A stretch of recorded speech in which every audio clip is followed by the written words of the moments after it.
Just can I get a show of hands? Who here had a personal connection to some of the stories? It resonated with you. Look around. Look around.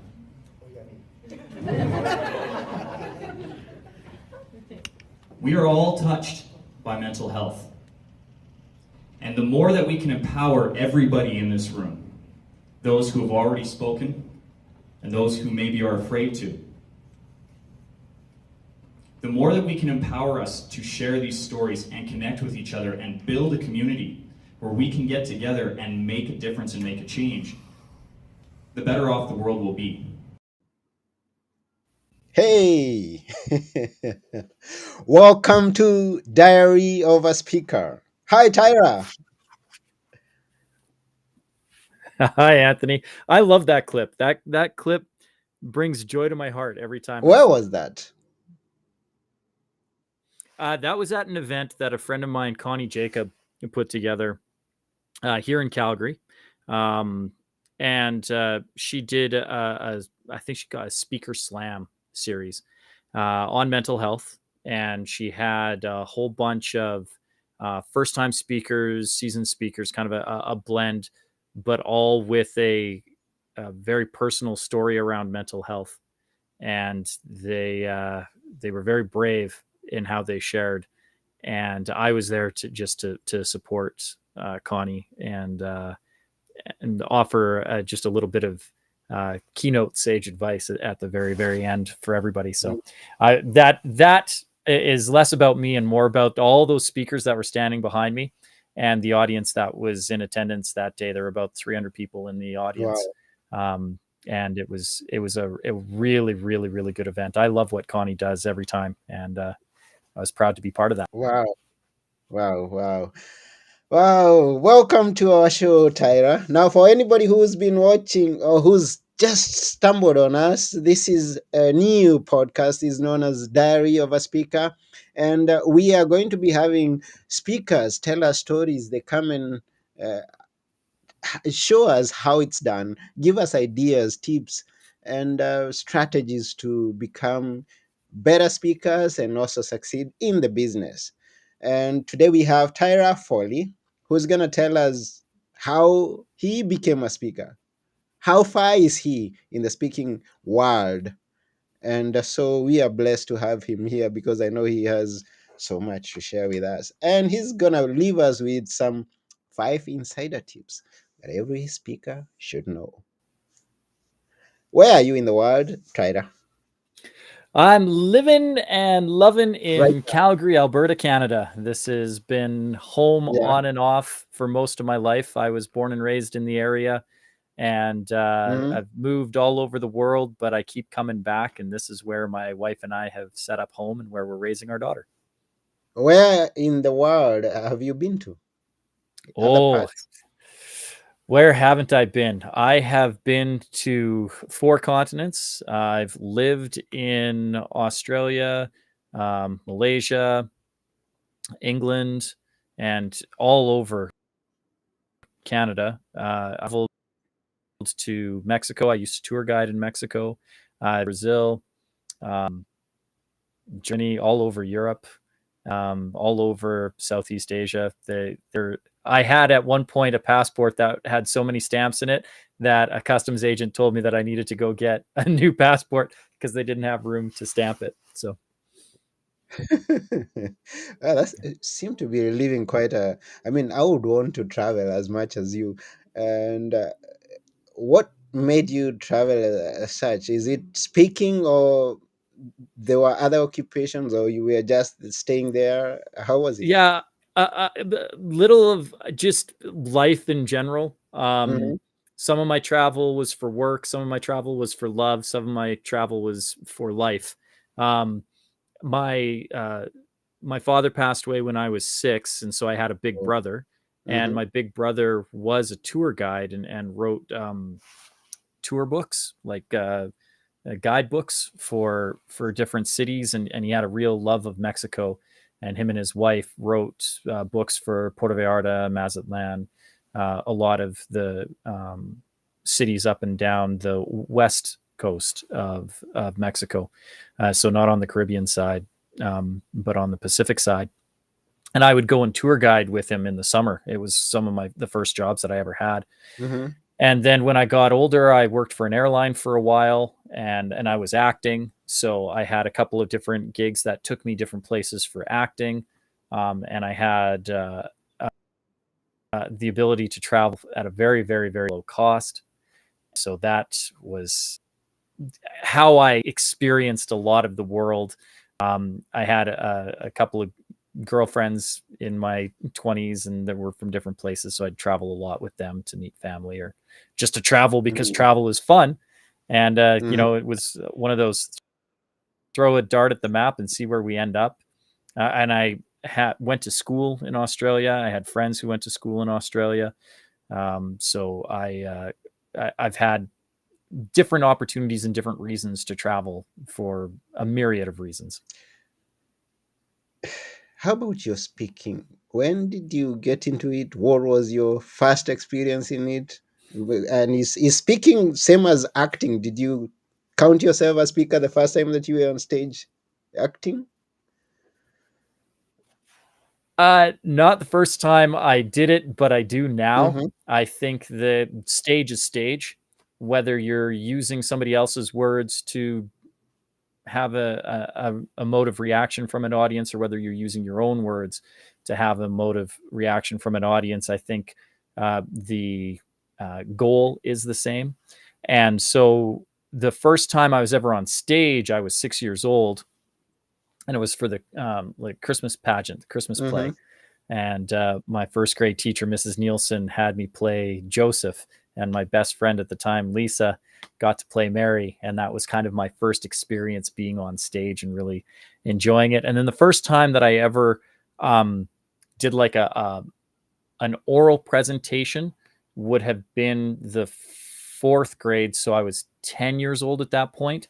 And my teacher, Mrs. Henderson, had brought me a poem called The Dragon, and put me into the Qantas Music Festival. But it had a spoken word part to it. And so I got to compete in that. And I actually won that competition. And so that was a regional competition. I got to go and speak at a provincial level. And so I got to do it at a fairly high level. And then I continued to do that. So, public speaking and acting kind of went hand in hand throughout my life. I've utilized both for various vocations and occupations. Can you recall how you felt your very first time, even at that early age, speaking on stage, the first time? Uh, the first time I was ever on stage, I was elated and excited. Um, I remember not really feeling one way or the other about it when I first took the stage. It was a Christmas pageant, so there was a lot of kids that were on, and I just kind of like walked up and did a thing, and Mrs. Nielsen was like kind of guiding us. We'd had a couple of rehearsals, but it's first grade, and you're like, okay, now go over here, do this, and so I just kind of wandered around. I don't even think I had any lines. My job was to like take the presents from the wise men and put them by baby Jesus. that was all I did. It was the nativity, so I didn't have to Uh-huh. really do much with it. But I remember the first time I spoke, like, and gave like the oral citation at the festival, and I remember feeling really excited to do it because I put a lot of work into it. And Mrs. Henderson had come to me and she said, I think you'd be really good at this. So I kind of wanted to do it for her too. Like, it was a sense of pride. I wanted to kind of, I don't know, I wanted to showcase the talent that she saw in me. Mm-hmm. And so I was really excited to do it. And then I remember the poem it's kind of like Puff the Magic Dragon, but not. And at the end, the dragon is played with this little boy, and then he passes away. And I remember connecting with it on an emotional level. I think Mrs. Henderson kind of saw it in me too. Like I saw a lot of parallels with me and my father passing away, and so I put a lot of emotion behind the words. And I remember there were 5 judges, and 3 of the 5, when I was done, were just bawling. The one judge, she had the Kleenex out and everything. One of the guy judges was crying too. I'm like, I made a guy cry. And I remember feeling just, I think proud would have been the best word. Yeah, I was excited going into it, but then I was very proud of the accomplishment, and a little mystified too that I had the ability to impact somebody on an emotional level like that. So that was really cool. And have you had other experiences that you've made a big impact in the audience, and that you recall now and say, "Whoa, did I really do that?" Oh yeah, I've had a few. Mhm. I remember when I was valedictorian in my school, giving my valedictorian address to 3,500 people in the audience. Mm. And at the end of it, one of the dignitaries was getting an honorary degree. And he was a very, very well-known businessman in Calgary, worked in oil and gas for years, successful in all metrics of life, really good family, really good businessman, really, really respected community leader. And he came up to me and he goes, I loved your speech. Could I get a copy of it? I was like, absolutely. I gave it to him. And I'd put a little note in it too. I said, if you ever want me to present this to any of your companies, because you own many, just let me know. I'd be happy to come and present. And he took me up on it. I ended up going and speaking for 5 of the different companies that he was head of or sat on a board of. And that was really cool. But I remember after doing our walk and going backstage, having a lot of the classmates, some of whom I knew, some of whom I didn't, because again, it was a large graduating class, come up and thank me for putting into what they felt about the event. And just getting that kind of feedback was really really impactful. And I remember I used to speak for a company called Power of Success, and being able to see an audience connect with the idea that they had the ability to be up on stage too, because like so many people are afraid of public speaking, or they think they are. One of the things that I do in my presentations is break down how you're not actually afraid of public speaking. And so to go in, and it was one of those things where I would pitch from the stage, and we were selling a seminar. So I would go and speak for 25, 30 minutes, and then we would pitch this seminar, and we'd usually sign up about 150 to 200 people for it. And people would come back, to the table to chit chat with me, or maybe to buy a book or get it signed. And they would say, that was really impactful. I never thought about it that way. That's probably my most favorite feedback to hear. I never thought about it that way.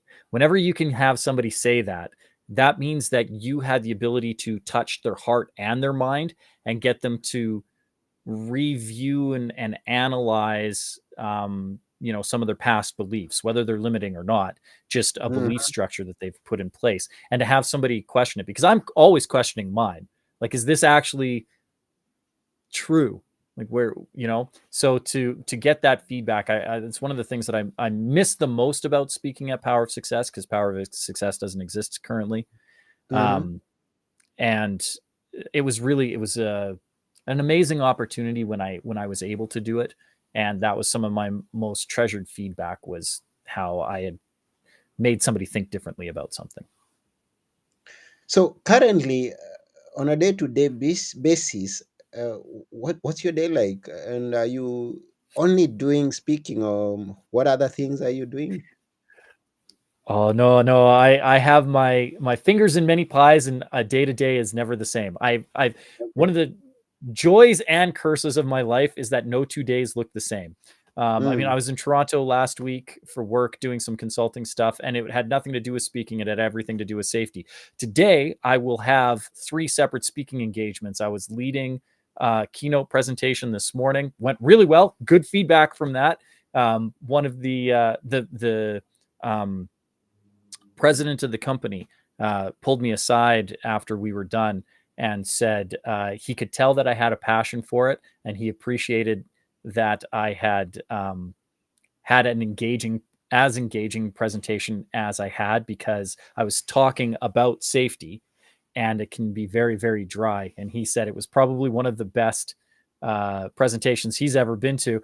And he said, if you don't ever make it as a speaker, you have a job as a game show host. That's the energy that you give. And I went, that's probably the best compliment I've ever gotten from an executive after a keynote presentation. So, Oh, and then that's we were doing this, and then I have another presentation that I'm giving at 5 o'clock, another podcast that I'll be doing.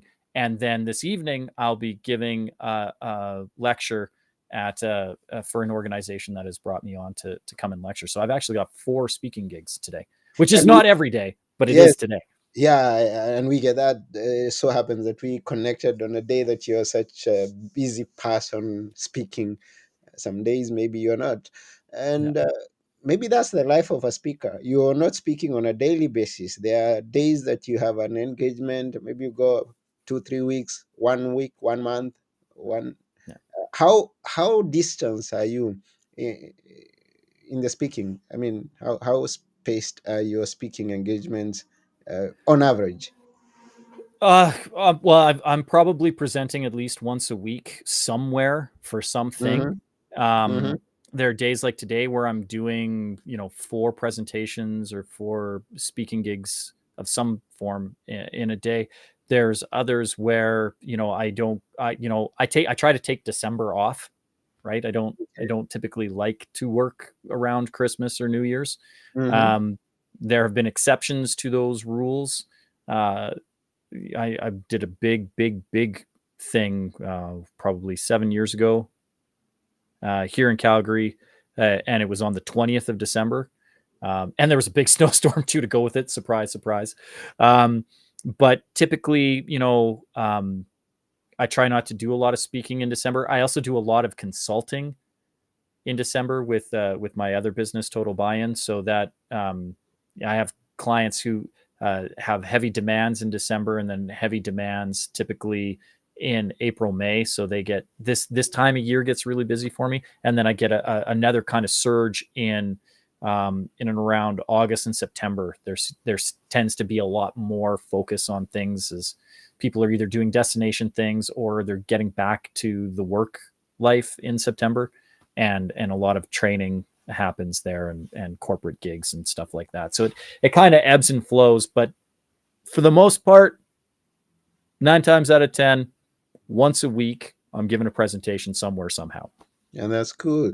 And doing presentation, conducting seminars, maybe going to conferences, training, consultations, with all the places that you've got your hands on, which could be your favorite? That once you get that, you say, "Oh, this is my thing now."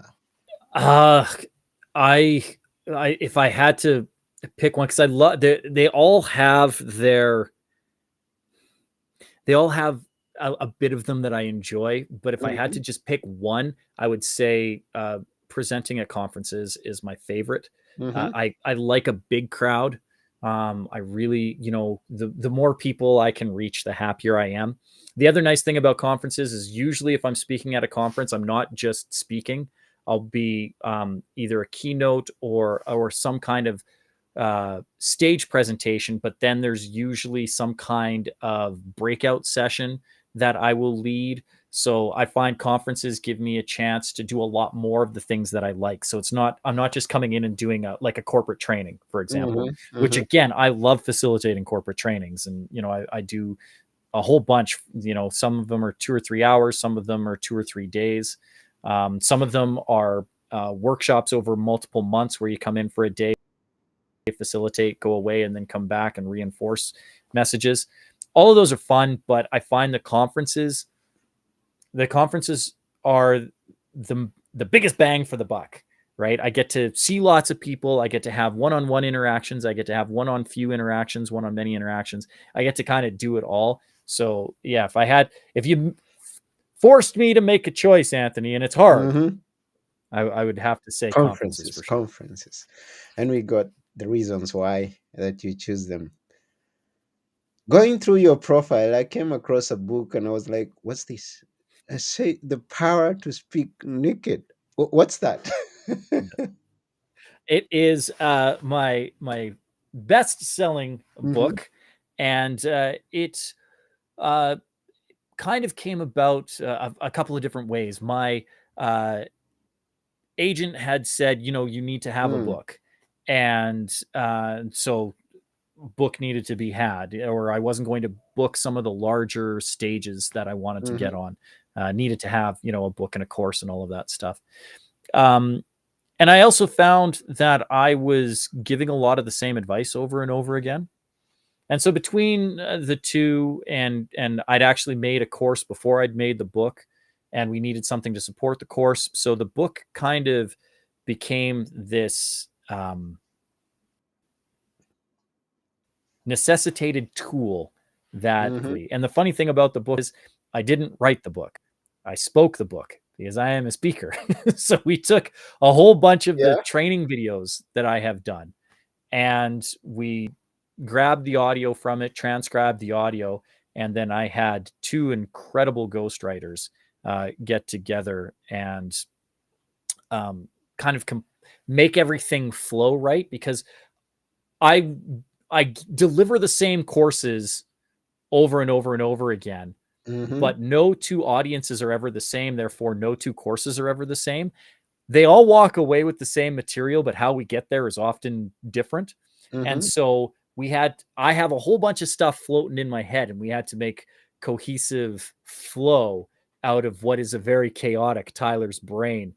And so Brian K. Wright and Alyssa Blondin were my two ghostwriters, and they did an excellent job of taking raw audio and brain dump and putting it into cohesive sections that very closely mirrored what it would be like to go to a live training seminar or presentation for me. Why the title? Because it grabs attention. It does. The It has title, nothing to do. Yeah. It has nothing to do with so speaking I naked. mean, yes, but no. So I mean, you can if you want. I won't hold it against you. And Yeah. I have actually done it for charity, but it is Really? not necessary. Okay. Yeah, the what happened was again, the book was compiled. We had the manuscript, but my publisher needed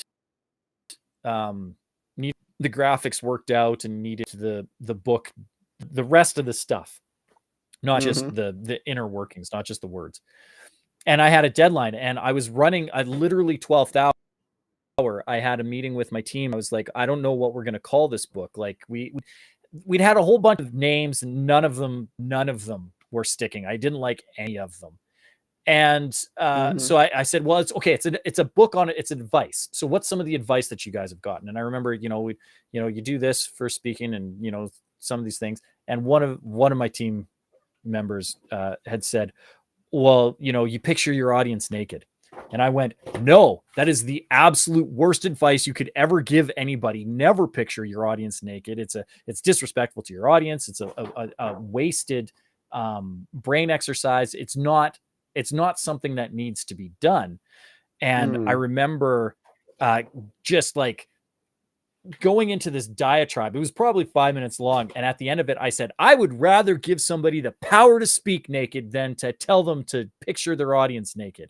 And as soon as I said it, everybody's eyes kind of lit up and they went, oh, that's a good title. And then the more we explored it, the more it resonated with me. So on the surface, I would love somebody who read the book to be empowered, to feel that their message was so strong and they were so confident in themselves and their delivery that they could go on stage in the Emperor's New Clothes, give a presentation and not care, because they knew in their soul that they were giving the message that their audience needed.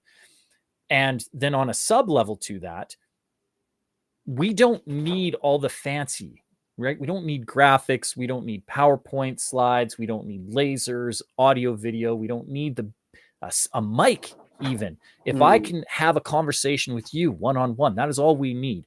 I can give a presentation without all the fluff.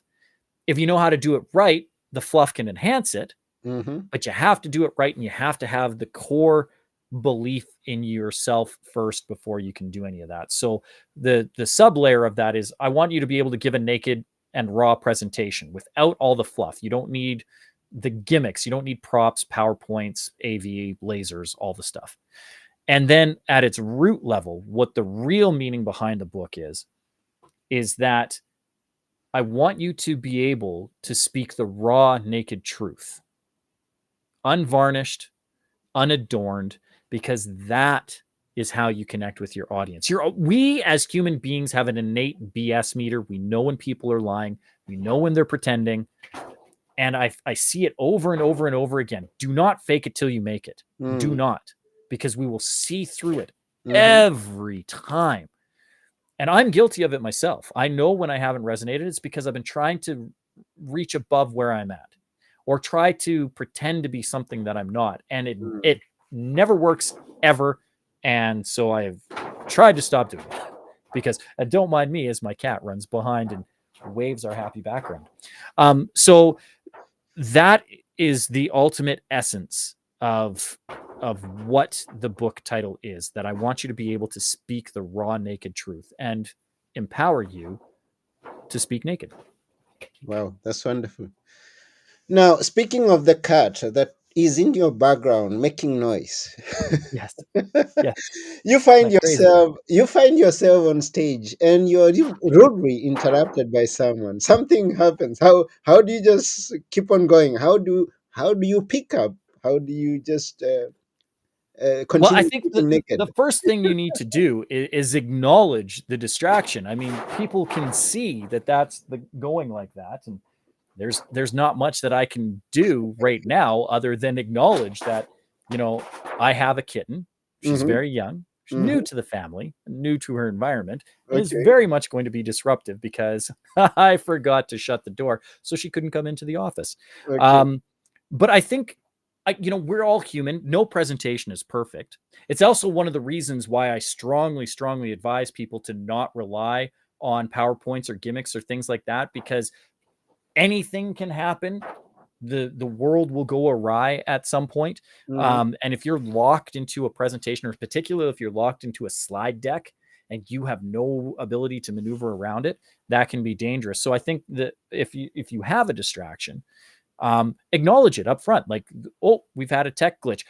When I was presenting for the Power to Speak Naked, or for Power of Success, we were in Dallas.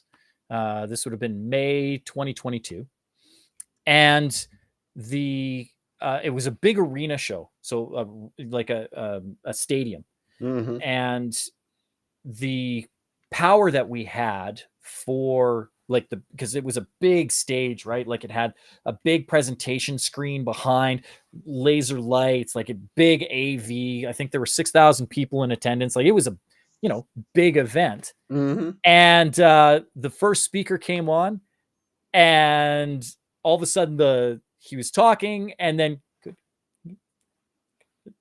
because the power went out and the audio cut out, so he was standing there in the dark, and nobody, and you could hear a couple, we can't hear you, right? Like, from the audience kind of deal. Yeah. And we had an incredible host. His name's Bob Cattell.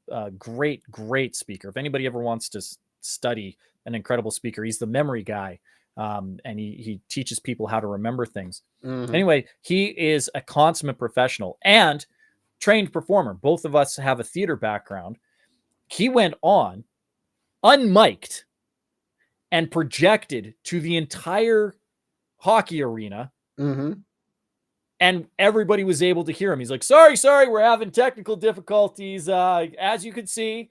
And all the while, the Art, who is our technical director in the back, is scrambling trying to get the soundboard. Ends up we were plugged into the wrong power source, and we were the board was overpowered for everything. So it took like 25 minutes to get everything reset and up and going. Mm-hmm. But it's things like that, they happen. So if all you have to do is just acknowledge it. First of all, take the time to acknowledge what's happening, because everybody can see it. So you Mm-hmm. might as well let the cat out of the bag and say, hey, this is what's going on, and then move on, because people know, like, things happen. Yeah, things do happen. And we thank you, Kat, for bringing in some content in our show. Right. Our time is just about over, and we haven't covered the 5 insider tips. So before we go, can you please maybe give us quickly which are those insider tips that you talk about? So the first tip that I would give everybody is, you are the authority. If you've been given the opportunity to be on stage, um, there's always going to be somebody in the world who is doing it bigger, faster, brighter, stronger than you, at a higher level, more money, more prestige, whatever. But there's also an equal or more number of people who have no idea how you do the thing that you do and will be amazed by your story. So Hmm. if you've been given the opportunity to present your story, you are the authority, and you need to own that in that moment. The other insider tip that I would give everybody is the audience is on your side, right? Nobody tuned in to Diary of a Speaker today thinking to themselves, man, I hope whoever Anthony has on today sucks. I hope this Tyler guy has no value, forgets everything he's talking about, and all the other like negative talk that tends to go through people's heads. The audience isn't thinking that. At best, your audience is passively indifferent to your message, in that they don't know, maybe they care, maybe they don't. If they didn't want to be there, if they genuinely didn't want to be there, they wouldn't. In this day and age, we have a million excuses to not be in a place we just wouldn't go. Hmm. If you have an audience, they want you to succeed. They're on your side. And when you combine those two, and you know that you are the authority and that the audience is on your side and wants you to succeed, there's no reason to be nervous, because the third tip is you're not actually afraid of public speaking. You are afraid of public judgment. And I can prove this really quick. Hmm. If you have ever ordered food in a restaurant, you spoke in public. Think about it. You spoke in public. If you didn't know your wait staff, you spoke to a complete stranger. You asked for what you want and you got it. So this notion that we're afraid to speak in public, or we're afraid to speak to strangers, or we're afraid to ask for what we want is null and void if you've ever been to a restaurant, ordered food, and had it delivered to your table. And I know when people go, yeah, but the restaurant wasn't looking at me, so no. And I'm like, okay, but if your concern is that the restaurant wasn't looking at you, then you're not afraid of speaking in public. So let's say what it is. You're afraid of public judgment. You're afraid of what you're saying when people are looking at you and listening. Hmm. That's not the same thing.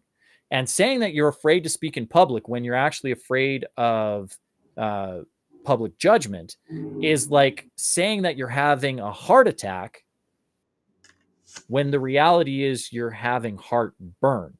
You're running around looking for a defibrillator, and what you need is Pepto-Bismol. And so the other insider tip that I would give everybody is you're not afraid. If you are feeling nervous about presenting in front of people, you're likely afraid of public judgment. And if that's the case, see the first 2 tips. You are the authority and the audience is on your side, so you don't have anything to be worried about.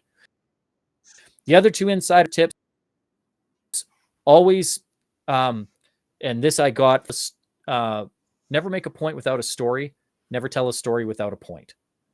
Stories are what bind us together. Storytelling is what gets us understand each other, right? They say never judge a person until you've walked a mile in their shoes. Well, I can't come and walk in your shoes, Anthony. We have different shoe Hmm. sizes and we are geographically diverged.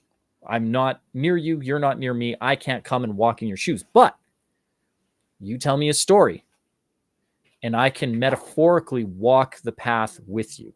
And if I can see the world through your eyes, then I can start to have understanding. This is where we get sympathy. This is where we get empathy. This is where we get harmony. All of those things come from the power of story. And so, to Les's point, never make a point without a story. Never tell a story without a point. So the story needs to serve the point you're doing. And to that, fifth point, we've already kind of discussed it. Don't try to be something you're not. Be who you are unapologetically. When you have the power within you to speak to the things that you're most afraid to say, that's when you have an audience. The thing you're afraid to say is what your ideal audience needs to hear. And I can give thousands of examples of that, but I know it to be true. I teach it in all of my workshops. That is probably the biggest feedback that I get when people come and say, I never thought about it that way. It's usually in a private conversation saying, I was terrified to say X, Y, or Z. But then when we shared it in this group, I found 4 other people who resonated with that. And that's all you need. You only need to resonate with one person to have an impact. You don't need to change the minds of an entire audience. I am never trying to impact the entire audience. I'm trying to touch one person. One person. Okay. One person. Give us an example. And Give when us an you example do that, yeah. So I think the best example I can give is not actually one of my talks, but a talk that I saw. I had a client that I put on a series of TED style talks, and she went up and talked about the moment she knew that her husband was having an affair on her, and seeing another woman's name pop up on the text screen saying, I miss you already. And she went on to describe, the feeling of hurt, the feeling of betrayal, but then also looking into, and she had the audience on her side. This was the audience was mostly female at this event, probably 250, 300 people there. And so all the girls were on her side, and then she said, but then I had to start looking at maybe what was my part in that, because the infidelity is always a series of moral slides. And at some point, both parties have input in that. Now, that doesn't excuse infidelity or the behavior, but there is a lesson to be learned. And all of a sudden the audience kind of turned and they were like, no, he's just wrong. He's just bad. And she went, no. And this is what we've learned as we've gone through this. And she went through it. And then what made it the most impactful was, first of all, she was afraid to say that, right? A lot of the people in the audience were peers and people that she knew and worked with and socialized with. And then she said, I bet you some of you are wondering how my husband feels about this. And if you're curious, you can talk to him because he's sitting right there. And when she pointed to him, then the ladies knew not only was what she's saying true, but that they had to start looking deep into themselves, that they couldn't just blame the man. It was the man's fault. Mm-hmm. Well, it is. He did the thing, but it's more nuanced than black and white. And we really needed to look at that. And it touched everybody because almost everybody has been cheated on at some point. A lot of people have been the person who has been perpetrating that infidelity. And it made a lot of people take the time to really look inward. One of the best talks, she delivered it all in under 12 minutes. People were crying, laughing. They went and shared it. And I have other examples too. Like my friend Jared Morrison shares an unbelievable story about his the struggles with mental health addiction. Another friend of mine, Vanessa McWilliams, talks about her struggles. She has alopecia and trying to fit in the world. Like the people who come out and stand, and Vanessa's is a great one too, because I had no idea what alopecia was until I first heard Vanessa speak. Now I'm acutely aware of it. So now a friend of mine, a good friend of mine and my wife's, her 14-year-old daughter just got diagnosed with alopecia and her hair is coming out in clumps and they didn't know what to do. And they were panicked. And I'm like, I have a friend who went through almost exactly the same thing. Reach out to her and I've put them in connection.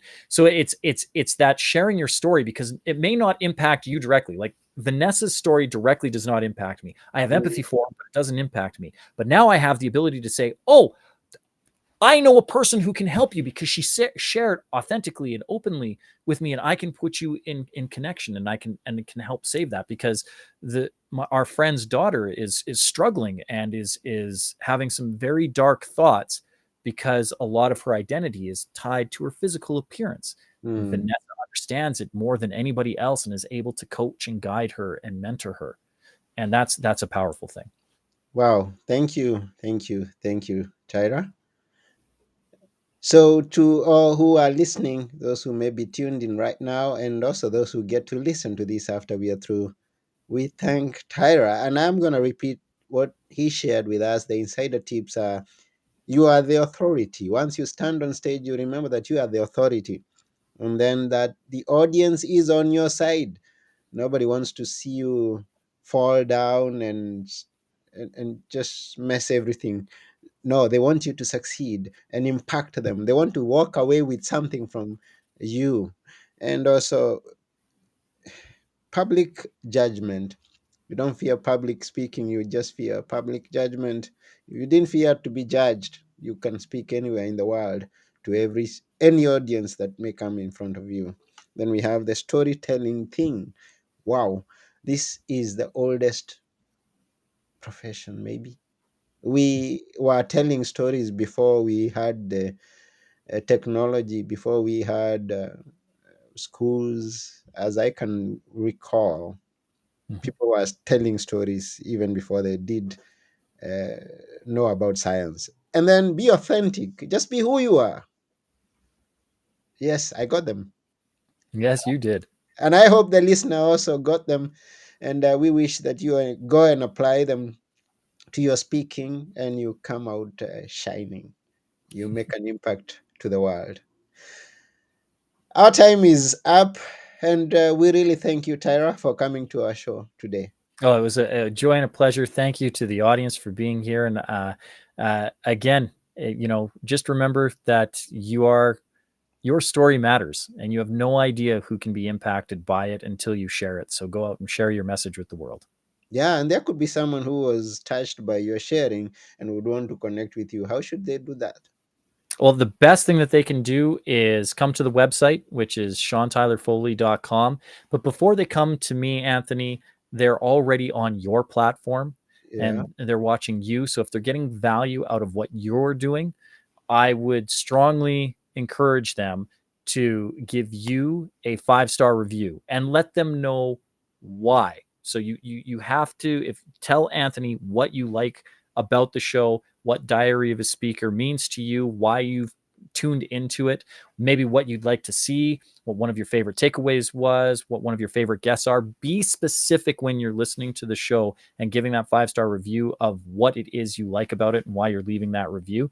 And if you're willing to give a 5-star review for Anthony and for the Diary of a Speaker, if you come to SeanTylerFoley.com on our website, you'll see a little link to grab a whole bunch of freebies. We'll give you a free PDF download of The Power to Speak Naked so you can get your own copy without having to pay the $17.95 in a store for it. We'll get you a free PDF download of that. We'll also give you access to the Drop the Mic Speaker Series, which is 7 5-minute videos. Each one is few actionable steps right away that can make you a more powerful, more impactful speaker. Because they're short and because there's only 7 of them, you can digest them over a coffee break over the course of a week. And we want to make it really easy for you to do. And Ernie will also give you a link to my private Facebook group called Endless Stages, where I go live every Tuesday at noon Pacific, 3 Eastern time, and give some kind of hot button topic of the week. So all of those things are my gift to your audience, Anthony, but only if they give you a 5-star review, no free gifts for you. Thank you very much for the thumbs up. So they will get all those gifts. And by the way, you can also go to diaryofaSpeaker.com and subscribe. You just put in your email address and subscribe to their podcast and the newsletter. And remind me to tell Tyra that you're expecting his gifts. That's right. So, yes, that's it for now. We thank you, each and every one of you who's watching or listening. Thank you for your time also. As we finally thank Tyra. What's the name of your kitten? Oh, that one I have 3, but that happened to be Luna, and she's. We thank Luna for her excellent improv in the moment and giving us an excellent lesson in the midst of our podcast. Yes, and we thank everyone who's been here on Diary of a Speaker, and we look forward to seeing you on stages, different stages, many stages all over the world. Thank you. That's it for now. Bye.